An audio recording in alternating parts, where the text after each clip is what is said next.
ஒரு கரூர் துயரம், ஒரு ஆக்சிடென்ட், ஒரு ஸ்டாம்பீடு, அதுக்கு கொடுக்க கூடாது, ஃபைன். சுட்டுட்டு கொடுக்கலாமா? கொடுத்த 2 ப்ரூஃப்மே என்கிட்ட இருக்கு. அதிமுக கொடுத்த அப்பாயின்மெண்ட் ஆர்டர் பாக்குறோம், திமுக அதை மாத்தி கொடுத்த அப்பாயின்மெண்ட் ஆர்டரும் பாக்குறோம். 2 சிஎமோட வீடியோ என்கிட்ட இருக்கு. எனக்கு சொல்ல கூட பிடிக்கல. சில விஷயங்கள்லாம் இந்த மாதிரி அநாகரிகமா டீல் பண்ண. இது ஒரு கட்சியை பின்னாடி நிக்க வச்சு ஒரு கேஸை போடுறது, இது என்னங்க லாஜிக்? ஊர்ல இருக்கிற எல்லாருக்கிட்டையும் கையை கட்டி திரள் நிதி வாங்கி நீங்க மட்டும் பென்ஸ் கார் வாங்கலாம். ஒரு குடும்பம் ஏழ்மையில இருக்கு, பிரெட் வினர் இறந்து போயிட்டாங்க, ஒரு வேலை வாய்ப்பு. இந்த அரசாங்கத்துல எவ்வளவு பேருக்கு காசு வாங்கிட்டு வேலை போட்டு கொடுத்தானுங்க இந்த திமுக அதிமுக. கரூர்ல 41 பேர் செத்தவங்க, ஆமா சாக வேண்டியவங்க தான் சொன்னான். எனக்கு யாரையா பிடிக்கலன்னா இதுக்கப்புறம் தம்பி விஜயோட கூட்டத்தில் போய் தள்ளி விட்டுருவாங்க, சாகட்டும். அதுல 10 குழந்தைங்க, 41 பேர்ல 10 குழந்தைகளும் இன்க்ளூடட். அப்ப எவ்வளவு வன்மம் இருக்கணும் பாருங்க ஒரு கட்சி மேல, அந்த கட்சிக்கு வர்ற கூட்டத்து மேல மட்டும். இன்னைக்கு அதவே நீ இன்னும் அந்த வன்மத்தை கக்கிட்டே இருப்பீன்னா உன்னை என்ன பண்ணலாம் நீ சொல்ல? திமுக நாம் தமிழ் கூட மேடையில் உட்காந்து பேசி நிற்கிறார் ஸ்டாலின் அவர்கள். நாம் தமிழ் சீமான் போயிட்டு சரத்குமார் கூடயும் நயினார் கூடயும், என் மாமா அந்த கட்சியில் அதுவா இருந்தாரு, இந்த கட்சியில் இதுவா இருந்தாரு, இவர் என் பங்காளி, ரத்தத்தின் ரத்தம், அப்ப நாங்க மட்டும் என்ன கரப்பாம்பூச்சியா, வெள்ளை கலர் ரத்தமா? எங்க இருந்து தனுஷ் அவர்கள் இப்ப கொடி அறிமுகம் செஞ்சு விஜய் அவர்கள் மாதிரியே மக்கள் பணி செய்யணும்னு சொல்லி இத மோட்டிவேஷன் பண்ணி விஜய் அவர்களை பார்த்து வராங்கன்னு எடுத்துக்கலாமா, இல்லைன்னா விஜயே ஆயிட்டாரு நம்ம ஆகக்கூடாதா அப்படிங்கிற மாதிரி வராங்கன்னு எடுத்துக்கலாமா? இல்ல, அடிப்படையில் இதுல என்னோட கருத்து நான் எப்படி பாக்குறேன்னா, இந்த கரப்ஷன்ல ஊறி திளைச்ச பெருச்சாளிகளுக்கு பதட்டமா இருக்கு. எப்படியாவது இதை தடுத்துட முடியுமான்னு வாய்ப்பே இல்லை. நான் சொல்றேன், எங்க கூல் அண்ட் கம்போஸ்டா இருப்பாரு, ஆனா நினைச்சது செஞ்சே தீருவார். அப்ப இதை நவுத்தவே முடியல உங்களால இந்த கரப்ஷன் மாடல். அப்ப அதுக்காக எதிராக கத்திக்கிட்டு கதறிக்கிட்டு இருக்கதான் செய்யறாங்க. கரூர்ல பாதிக்கப்பட்டவர்கள் குடும்பத்துக்கு அரசு வேலை அது ரத்து பண்ண உடனே தாவேகா அரசுக்கு இது ஒரு செட்பேக்கு. பாருங்க, நீதிமன்றமே அதை வேணான்னு சொல்லிருச்சு. அப்போ அவங்களோட லாபத்துக்காக அதை செய்கிறாங்க. கரூரில் அப்போ அவரால் உயிரிழக்கலைன்னா அவர் எதுக்கு அரசு வேலை கொடுக்கணும் அப்படிங்கிற விமர்சனங்கள் கூட வருது. சரி, எனக்கு முதல்ல கொஞ்சம் ஹிஸ்ட்ரியை புரட்டி பார்ப்போம். 2018 தூத்துக்குடி துப்பாக்கி சூடுக்கு இதே மாதிரி அரசு வேலை கொடுத்துருக்கிறாரு எடப்பாடி. நான் உங்களுக்கு ப்ரூஃப் தரேன். அவங்க வேலையை வந்த பிறகு, அவங்க வேலைக்கெல்லாம் ஜாயின் பண்ண பிறகு ஆட்சி மாறுது, திமுக வருது. இன்றைய கொளத்தூரின் முன்னாள் எம்எல்ஏ திரு முத்துவேல் கருணாநிதி ஸ்டாலின், அன்னைக்கு முதல்வர், இவங்களுக்கெல்லாம் வேலையை பெட்டர் பண்ணி தர்றாரு. கல்வி தகுதிக்கு ஏற்ப வேலைகளை இன்னும் கொஞ்சம் நல்ல வேலையாக மாற்றி கொடுக்குறாரு. 2 பேரும் மக்களுக்கு அப்பாயின்மெண்ட் ஆர்டர் வழங்கின காணொலி இங்கே இருக்குது. இப்போ என் கேள்வி, முதல்ல தூத்துக்குடி துப்பாக்கி சூட்டுக்கு வேலை எது கொடுப்பீங்க? அப்போது அது உங்களுடைய சதியா, ஸ்டேட் ஃபெயிலியரா? அது ஒரு ஆக்சிடென்ட் இல்லை, கண்டிப்பாக அது ஆக்சிடென்ட் இல்லை. யாரும் துப்பாக்கி துடைக்கும் போதெல்லாம் குண்டு போய் படல, கரெக்டா? அப்படிலாம் 13 பேர் மாதிரிலாம் படாது. சொல்லுங்க, அப்போ அது என்னது? அரச பயங்கரவாதமா? பிளான்டு ஸ்கெட்சா? கேள்வி 1. கேள்வி 2, அப்போ அது தப்புனா அரசாங்க வேலையே பயிரை மேஞ்ச கணக்குனா அதில் எத்தனை பேர் அரெஸ்ட் பண்ணியிருக்கீங்க, எத்தனை பேருக்கு தண்டனை வாங்கி கொடுத்துருக்கீங்க? மாறா ப்ரமோஷன் கொடுத்துருக்கீங்க. அப்போ அதை விசாரிக்க போறேன்னு அந்த திமுக அரசு திரும்ப வேலையை மாற்றி பெட்டராக கொடுக்குறீங்க. அப்போ நீங்கள் என்ன சொல்ல வரீங்க? ஒரு ஆக்சிடென்ட்டுக்கு, ஒரு கரூர் துயரம், ஒரு ஆக்சிடென்ட், ஒரு ஸ்டாம்பீடு, அதுக்கு கொடுக்கக்கூடாது, ஃபைன். சுட்டுட்டு கொடுக்கலாமா? கொடுத்த 2 ப்ரூஃப்மே என்கிட்ட இருக்கு. அதிமுக கொடுத்த அப்பாயின்மெண்ட் ஆர்டரும் பார்க்குறோம், திமுக அதை மாற்றி கொடுத்த அப்பாயின்மெண்ட் ஆர்டரும் பார்க்குறோம். 2 சிஎமோட வீடியோ என்கிட்ட இருக்கு. இன்னைக்கு அந்த கோர்ட்ல இதுக்கு ஒரு கிளாரிட்டி இல்லைன்றாங்க. அந்த கிளாரிட்டியை தாவேக ஏற்படுத்தி கொடுக்கும். நான் ஒன்னே ஒன்று சொல்றேங்க, கொஞ்சம் ஹம்பிளாவே சொல்றேன். சில விஷயங்கள்ல இமோஷனலா இருக்கிற இடங்கள்ல அரசியல் பண்ணக்கூடாதுன்ற ஒரு அடிப்படை தார்மீகம், அந்த தார்மீகத்தை மீறி செயல்பட்டுக்கிட்டே இருக்கீங்க. இந்த இடத்துல வேற ஒரு மீமை கனெக்ட் பண்றேன், அது எனக்கு சொல்ல கூட பிடிக்கல. சில விஷயங்கள்லாம் இந்த மாதிரி அநாகரிகமா டீல் பண்ணாது. இதை எடுத்துட்டு போயிட்டு ஒரு நியூஸா மாத்துறது, அதுக்கு ஒரு கட்சியை பின்னாடி நிக்க வச்சு ஒரு கேஸை போடுறது, இது என்னங்க லாஜிக்? ஊர்ல இருக்கிற எல்லாருக்கிட்டையும் கையை கட்டி திரள் நிதி வாங்கி நீங்க மட்டும் பென்ஸ் கார் வாங்கலாம். ஒரு குடும்பம் ஏழ்மையில இருக்கு, பிரெட் வினர் இறந்து போயிட்டாங்க, ஒரு வேலை வாய்ப்பு. இந்த அரசாங்கத்துல எவ்வளவு பேருக்கு காசு வாங்கிட்டு வேலை போட்டு கொடுத்தானுங்க இந்த திமுக அதிமுக. நீங்களே சொல்லுங்க. செந்தில் பாலாஜி மேல இருக்க கேஸ் என்ன? திமுக போட்ட கேஸ் சொல்லுங்க, டீட்டெயிலா பேசும். அவங்களே சொல்லியிருக்காங்களே, கொள்ளையடிக்கிறதுல இவர் ஒரு கேஸ் அவர் மேல ஃபைன் கேஸ் நடந்துகிட்டு இருக்கு முகாந்திரத்தோட. என்ன கேஸ்னா, டிரான்ஸ்போர்ட் டிபார்ட்மெண்ட்ல வேலைக்கு ஆள் எடுக்கிறதுக்கு 10 போஸ்டிங் இருந்ததுன்னா 30 போஸ்டிங் காசு வாங்கிட்டாங்க. வேலை போட்டு கொடுக்க முடியல, ஏன்னா போஸ்டிங் தான் வேகன்சி கம்மியா இருக்குல்ல. அந்த காசு கொடுத்தவங்களாம் போய் கம்ப்ளைண்ட் கொடுத்துட்டான். கம்ப்ளைண்ட் கொடுத்துன்னு என்ன பண்ண தெரியுமா? கெஸ் பண்ணுங்களேன். சொல்லுங்கள். இப்போ நான் உங்க மேலே கம்ப்ளைண்ட் நீ என்ன பண்ணுவீங்க? நீங்கள் ஒரு அமைச்சர், நான் வாங்கலைன்னு தானே சொல்லுவீங்க. வாங்கின காசுலாம் ரிட்டர்ன் கொடுத்துட்டேங்க அப்படின்னு சொன்னார் கோர்ட்டில். அப்போ ஓஹோ நீ வாங்கினியா அப்படின்னு சொல்லி தான் அந்த கேஸ் நடந்துக்கிட்டு இருக்கு. அந்த கேஸ் விஷயத்து மேலே தான் உள்ளதாக இருந்தார். இப்போது கேஷ் ஃபார் ஜாப் ஸ்கேம்ன்றது என்னது? இது என்னது? அரசு வேலையை காசு வாங்கிட்டு நீ எப்படி போடுவ? அதே குற்றச்சாட்டு திமுக மேலே வந்தது. நேரு மேலே அந்த கேஸ் தான் இருக்குது. அந்த 880 கோடி ஞாபகம் இருக்கா? வேலைக்கு ஹவாலா ஒன்று பண்ணாங்க, ஞாபகப்படுத்துகிறேன். அந்த ஹவாலா எப்படின்னா, இந்த அயன் படத்தெல்லாம் வரும் இல்லைங்களா, ஒரு ரூபா நோட்டு வச்சு சிம்பிள், அந்த மாதிரி ஒரு இடத்துல போயிட்டு இந்த அமௌண்ட் 30 லட்சம் 40 லட்சம் கட்டுங்கன்னு சொல்லி கட்டின பிறகு அவங்க ஒரு ரூபா நோட்டு கொடுப்பாங்க. அந்த 10 ரூபா நோட்டு எடுத்துகிட்டு வந்து நீங்கள் வேற ஒரு இடத்துல காமிச்சிங்கன்னா அது கோடு, அந்த நம்பரில் பாதி ரூபா நோட்டு இங்கே இருக்கும், மீதி பாதி கொடுத்தீங்கன்னா ஓகே இவர் பே பண்ணிட்டாருன்னு சொல்லி அரசு வேலை, சாதாரண முனிசிபாலிட்டி வேலை. இப்போ இந்த மாதிரி விஷயங்கள்லாம் பண்ணி அது இடி கேஸ் நடந்துகிட்டு இருக்கு. எடுத்து பாருங்க, நேரு மேலே இருக்கக்கூடிய உள்ளாட்சி துறையில் நிகழ்ந்த cash for job scam, Senthil Balaji பண்ண கேஷ் ஃபார் ஜாப் ஸ்கேம். இப்போ நீ சுட்டுட்டு வேலை கொடுத்துருக்க, நீ அதை ஆதரிச்சிருக்க, ஆனால் 2 பேருமே அதுக்கு மக்களுக்கு நியாயம் வழங்கலை, குற்றம் பண்ணவங்களுக்கு தீர்ப்பு வழங்கலை. ஆன் த அதர் ஹேண்டு நீயே வந்து கேஷ் ஃபார் ஜாப் ஸ்கேம் பண்ணுற. படிச்சு நான் கேட்குறது இது பேசிக்காக தெரிஞ்சது டிரான்ஸ்போர்ட்லேயும் உள்ளாட்சி துறையிலையும். டிஎன்பிசிலலாம் இது நடந்திருக்காதுன்றதுக்கு என்னங்க ப்ரூஃப்? எதுக்குங்க இந்த டிஎன்பிசியில் மட்டும் ஒரு வேலை வந்து 2 வருஷம் 2.5 வருஷம் ஆக்குச்சாங்க? அந்த வருஷம் இப்போ தாவேக்கா வந்து டிஎன் ரேட்டான்னு ஒரு சட்டம் கொண்டு வர போகிறோம். ஒரு வருஷமும் இந்த ஸ்கீம், இந்த ஒரு அப்ளிகேஷன் கொடுத்தோம்னா ஒரு வருஷத்துக்குள்ள 365 நாளுக்குள்ள வேலை வந்துடணும், இதை ஸ்ட்ரீம்லைன் பண்ணணும்னு தாவேக்கா வாக்குறுதியில் ஒன்று கொடுத்துருக்கு, அதை பண்ண போகிறோம். அது மாதிரி ஒன்று எப்போ பண்ணீங்க? இஷ்டத்துக்கு போடுறது, 2 வருஷம் தள்ளுறது. நிறைய பேர் காசு கொடுத்து போனவங்க இருக்காங்க. காசு கொடுக்க முடியாதால தான் என்ன மாதிரி ஆளுங்களுக்குலாம் வேலை கிடைக்கல.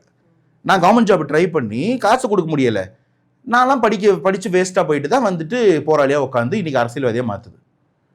இது நடந்தது, நானே ப்ரூஃப், நீங்களே விட்னஸ். அப்போ நீங்கள்லாம் இதை பேசலாமா? இன்னைக்கு அந்த கோர்ட் என்ன கிளாரிட்டி கேட்குதோ அந்த கிளாரிட்டி கொடுத்தா உங்களுக்கு வேலை கொடுத்துடலாம், பிரச்சனை இல்லை. என் கேள்வி என்னன்னா, அன்னைக்கு அந்த துயரம் நடக்கும்போதும் இதே மாதிரி தாங்க பேசினாங்க இவனுங்க. கரூரில் வந்து 41 பேர் செத்தவங்க, ஆமாம் சாக வேண்டியவங்க தான் சொன்னான் ஒரு ஆள். சொன்னான் எனக்கு யாரையா பிடிக்கலன்னா இதுக்கப்புறம் தம்பி விஜயோட கூட்டத்தில் போய் தள்ளி விட்டுருவாங்க சாகட்டோன்னு. அதில் 10 குழந்தைங்க, 41 பேரில் 10 குழந்தைகளும் இன்க்ளூடட். அப்போ எவ்வளோ வன்மம் இருக்கணும் பாருங்க ஒரு கட்சி மேலே, அந்த கட்சிக்கு வர்ற கூட்டத்து மேலே மட்டும். இன்னைக்கு அதவே நீ இன்னும் அந்த வன்மத்தை கக்கிட்டே இருப்பீன்னா உன்னை என்ன பண்ணலாம் நீ சொல்லு? நான் ஒன்றும் பண்ணல, நாங்கள் ஒன்றும் பண்ணல, மக்கள் பார்த்துப்பாங்கன்ற. ஒரு வார்த்தைக்கு வார்த்தை பொய், வார்த்தைக்கு வார்த்தை முரண்பட முடியுமா ஒரு ஆளால்? பெரியார கொள்கை தலைவர்னு சொல்லிட்டு இன்னைக்கு பெரியார எதிரின்னு சொல்றது, இனே எதிரின்னு சொல்றது. அன்னைக்கு வந்து இந்த ஒரு கட்சி வந்து மனித குலத்துக்கு எதிரான கட்சின்னு சொல்லி நீங்க அந்த கட்சியோட மேடையிலே போய் உட்காந்துக்கிட்டு என் மாமா குட்டிசாக்கு அவர்களே, பழுவேட்டையார் அவர்களே, பழுவேட்டையார் கூட நடிச்ச ஐஸ்வர்யா ராய், இதெல்லாம் மக்களுக்கு தேவையா? ஒரு 60 வயசு ஆளும் ஒரு 75 வயசு ஆளும் பேசுற பேச்சா இது மேடையில்? இதான் அரசியல் நீங்க கற்றுக் கொடுக்குற லட்சணமா? கேள்வி கரெக்டா? ஒரு 60 வயசு, இப்போ ஒரு 2 பசங்க ஒரு படம் பார்க்குறாங்க, அந்த ஹீரோயின் நல்லா இருந்துச்சு, அப்புறம் என்ன சொல்றேன், படிக்கிற வேலையை பாரு, உறுப்புற வேலையை பாரு, நம்ம அவங்களுக்கு சொல்லுவோம்.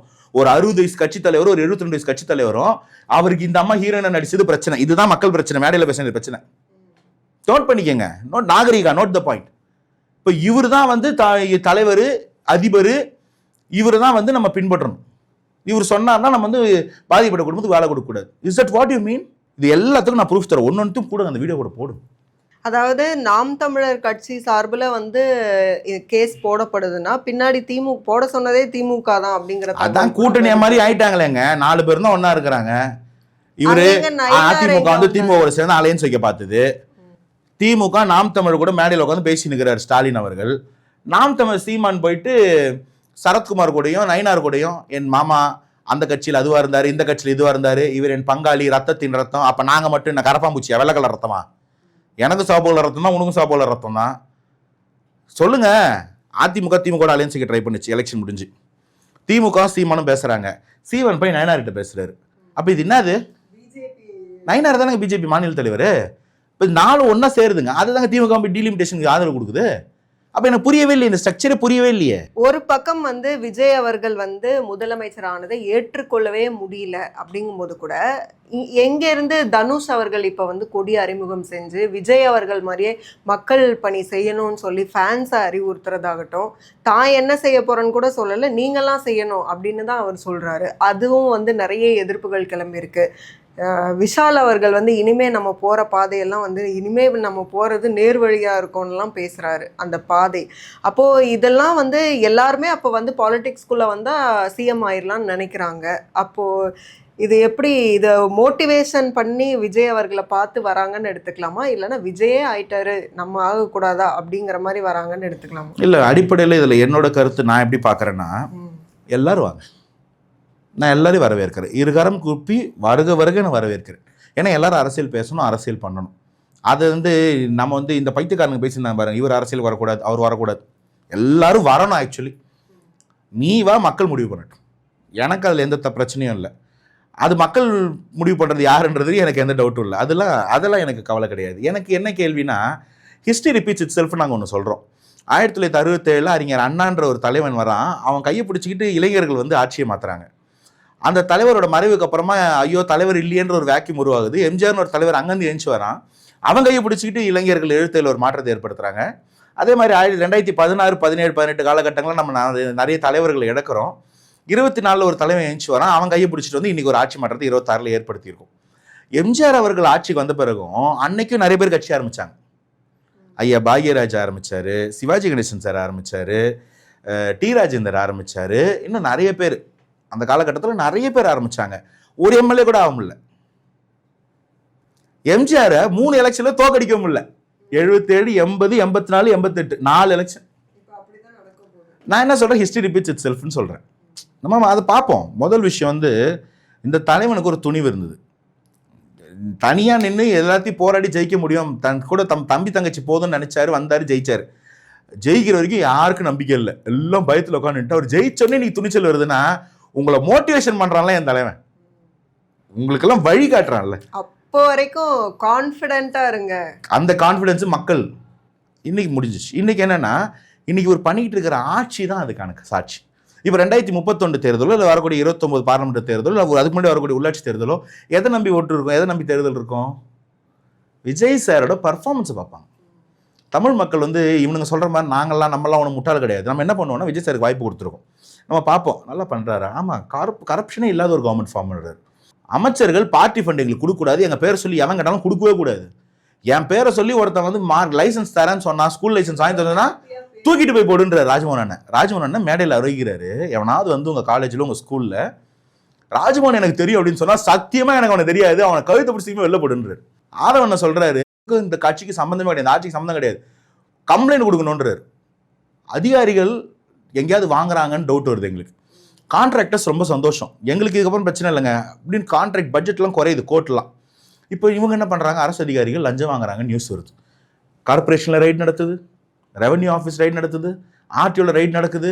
எல்லா ரைட்லையும் பார்த்தா காசு அதிகமாக இருக்கு, பிடுங்குறோம். ஜிபேல லஞ்சம் வாங்குறாங்க, 65 லட்ச ரூபா ஜிபேல பிடிச்சிருக்காங்க. உடனே போராட்டம் பண்ணுறாங்க. ஒரு ஜிபேல காசு வச்சுக்க முடியல, ஏன் முடியாது? நான் என்ன கேட்குறேன், ஒரு நாள் காலைல வேலைக்கு வந்து சாயங்காலம் போகிறதுக்கு கையில் 1000 ரூபா இருந்தால் போதுமா? எதுக்கு 65 லட்ச ரூபா இருக்கணும்? கேள்வி 1. அப்படி ஒயிட் டிரான்சாக்ஷன்னா தம்பி என் சம்பளம் 88,000 ரூபா, பிடித்தெல்லாம் போக ஒரு 75,000 ரூபா வருது, இந்த செலவு போக மீதி 15,000 ரூபா கையில் இருக்குது, சொல்லு. எலெக்ஷன் டைமில் பேக்கெட்டில் சம்பளம் வாங்கி 20,000 ரூபா வச்சுருந்தா பிடிச்சிட்டு இது என்ன காசுன்னு சொல்லிட்டு வாங்கிட்டு போன்னு சொல்ல தெரியுது இல்லை? எங்கள் கேண்டிடேட் வரைக்கும் பிடிச்சி 50,000 ரூபா பிடுங்குறது தெரியுது இல்லை? அப்போ நீங்கள் தானே அதிகாரிகள், காமிச்சா கணக்கு காமிச்சா கொடுக்க போகிறோம், கணக்கு காமிச்சு வாங்கிக்க லஞ்ச ஒழிப்புத்துறையில் ஏன் போராட்டம் பண்ணி அழுவுற? அப்போ இந்த அரசு கரப்ஷன் இல்லாத ஒரு மாடலை உருவாக்கிட்டு இருக்கு. இந்த கரப்ஷனில் ஊறி திளைச்ச பெருச்சாளிகளுக்கு பதட்டமாக இருக்குது. எப்படியாவது இதை தடுத்துட முடியுமான்னு வாய்ப்பே இல்லை. நான் தான் சொல்கிறேன், எங்கள் கூல் அண்ட் கம்போஸ்டாக இருப்பார், ஆனால் நினச்சது செஞ்சே தீருவார். அப்போ இதை நவுத்தவே முடியல உங்களால் இந்த கரப்ஷன் மாடலை. அப்போ அதுக்காக எதிராக கத்திக்கிட்டு கதறிக்கிட்டு இருக்க தான் செய்கிறாங்க. ஸோ இது ஒரு பக்கம். நீங்கள் பாருங்களேன், கார்பரேஷனில் 90 டெண்டர்கள் ஸ்டாப் பண்ணாங்க. எடுத்து பார்த்தா அதில் ஒரே ஒரு டெண்டர் டீட்டெயில் மட்டும் சொல்கிறேன். பள்ளிக்கூடங்களுக்கு பிரிண்டர் வாங்குறதுக்கு 60 லட்ச ரூபா கோட் பண்ணியிருக்காங்க. எவ்வளோ நம்மளே ப்ரொக்யூர் பண்ணி பார்ப்போம், அரசாங்கம் ப்ரொக்யூர் பண்ணி 22 லட்ச ரூபா முடிஞ்சிச்சு. ஒரு டெண்டர் 22 லட்ச ரூபா எங்கே இருக்குது, 60 லட்ச ரூபா எங்கே இருக்குது? 20 லட்ச ரூபா போடாது 60 லட்ச ரூபா. அப்போது நமக்கு ஆகிற பட்ஜெட்டை விட டபுள் மடங்கு அமௌண்ட்டு கமிஷனா? யாரா நீங்கள்? எலக்ட்ரிசிட்டி போர்டில் அதே மாதிரி ஒரு 5 ரூபா 50 காசுக்கு ஒரு யூனிட் கரண்ட்டை ப்ரொக்யூர் பண்ண முடியும். Long term mid term agreement போட்டால். ஷார்ட் டேர்ம் அக்ரிமெண்ட் போட்டு 18 ரூபா 20 ரூபா 22 ரூபாய்க்கு வாங்குறது. இதெல்லாம் நீங்கள் ஊழலில் ப்ரூவ் பண்ண முடியாது, ஏன்னா வந்து பாலிசி டிசிஷன் வாங்க. ஆனால் இவங்களுக்கு அந்த கம்பெனி நடுவில் ஒரு அக்ரிமெண்ட், ஒரு அரேஞ்ச்மெண்ட் இருக்கும். கம்பெனி கவர்மெண்ட்டுக்கு வேலைக்கு ஆள் எடுக்காமல் ப்ரைவேட்டில் டெண்டர் வச்சு ஆள் ஓட்டுறது, நான் டெம்பரரி ஸ்டாஃபாக, அதை வந்து கான்ட்ராக்ட் எடுத்துன்னு வர்றது ஒரு கட்சிக்காரனாக இருப்பான், அவனுக்கு லாபம். அவங்ககிட்ட இவங்க சம்பளம் கொடுத்துருவாங்க, அவங்க சம்பளம் கொடுக்க மாட்டான்.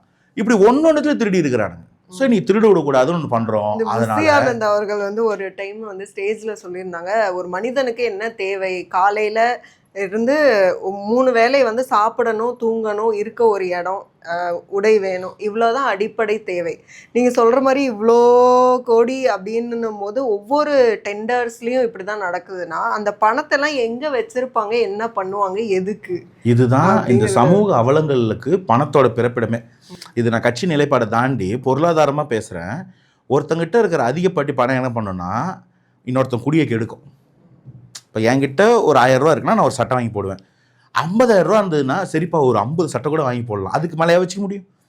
அப்போது ஒரு அளவுக்கு மேலே 50,000 ரூபா தாண்டி 5000, 5 லட்சம் கோடி, 5000 கோடி, ஏதாவது பெரிய பெரிய நம்பர்ஸ்லாம் சொல்கிறாங்களே, இது என்ன பண்ணுன்னா இந்த அதீத பணம் என்னவாக இருந்தாலும் உங்ககிட்ட இப்போ காசு, ஒரு பிரியாணி சாப்பிட காசு இருக்குது, ஒரு பிரியாணி சாப்பிடுவீங்க. ஒரு 10 பிரியாணி சாப்பிட காசு இருக்குது, என்ன பண்ணுவீங்க?